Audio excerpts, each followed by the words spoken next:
বর্তমান সময়ের অন্যতম সাধারণ ত্বকের সমস্যা হলো ব্রণ। কিশোর কিশোরী থেকে শুরু করে প্রাপ্তবয়স্ক সব বয়সীদের মাঝে এই সমস্যা দেখা যায়। ধুলাবালি, হরমোনের পরিবর্তন, অনিয়মিত জীবনযাপন কিংবা ভুল প্রসাধনী ব্যবহারের কারণে মুখে ব্রণ হতে পারে। তবে কিছু সচেতনতা ও ঘরোয়া যত্নেই ব্রণ অনেকটাই নিয়ন্ত্রণে রাখা সম্ভব।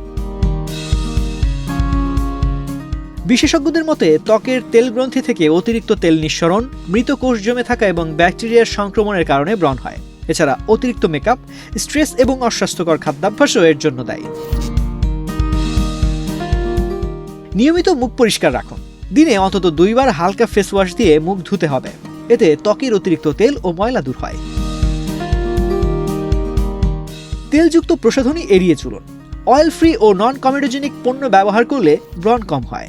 ওদের স্বপ্ন পূরণে পাশে থাকতে পেরে আমরা গর্বিত।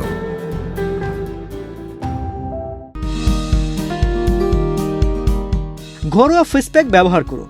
মধু ও দারুচিনি মিশিয়ে মুখে লাগাতে পারেন। নিমপাতা বেটে ব্যবহার করলে জীবাণু কমে অ্যালোভেরা জেল ত্বক ঠান্ডা রাখে ও ব্রণ কমাতে সাহায্য করে। পর্যাপ্ত পানি পান করুন। প্রতিদিন 8 থেকে 10 গ্লাস পানি পান করলে শরীরের বিষাক্ত উপাদান বের হয়ে যায়, ত্বক থাকে সতেজ। স্বাস্থ্যকর খাবার খান। তেল ঝাল কমিয়ে শাকসবজি, ফলমূল ও প্রোটিন সমৃদ্ধ খাবার খেলে ব্রণ কমতে পারে, তাই নিয়মিত স্বাস্থ্যকর খাবার খেতে হবে। ব্রণে হাত দেবেন না। ব্রণ ঘোটালে দাগ হয়ে যেতে পারে এবং সংক্রমণ বাড়ে। ব্রণ পুরোপুরি এড়ানো না গেলেও সঠিক যত্নে তা নিয়ন্ত্রণে রাখা সম্ভব। বর্তমান সময়ে চর্মরোগের তালিকায় সবচেয়ে সাধারণ অথচ অস্বস্তিকর নাম অ্যাকনে বা ব্রণ। বয়ঃসন্ধিকালীন কিশোর কিশোরী থেকে শুরু করে কর্মব্যস্ত প্রাপ্তবয়স্ক সব বয়সীদের কাছে এটি এখন এক বড় বিড়ম্বনা।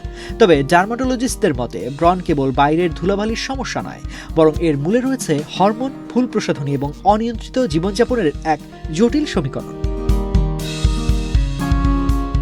বিশেষজ্ঞরা জানান, ত্বকের সেবাসিয়াস গ্রন্থি থেকে অতিরিক্ত তেল নিঃসরণ, মৃত কোষের স্তূপ জমে থাকা এবং ব্যাকটেরিয়ার সংক্রমণের কারণেই ব্রণ হয়। আধুনিক জীবনযাত্রায় ক্রমবর্ধমান মানসিক চাপ, অস্বাস্থ্যকর খাদ্যাভ্যাস এবং অতিরিক্ত মেকআপ পণ্যের ব্যবহার এই সমস্যাকে আরও জটিল করে তুলছে। একটি সাধারণ কিন্তু মারাত্মক ভুল হলো ব্রণে হাত দেওয়া বা খোঁটানো। চিকিৎসকদের কঠোর সতর্কতা, ব্রণ খোঁটালে তা কেবল দীর্ঘস্থায়ী দাগই তৈরি করে না, বরং সংক্রমণের ঝুঁকি বহুগুণ বাড়িয়ে দেয়। তো আজ এ পর্যন্তই। স্বাস্থ্য বিষয়ক এমন নানা পরামর্শ পেতে বাংলাদেশ প্রতিদিনের সাথেই থাকুন।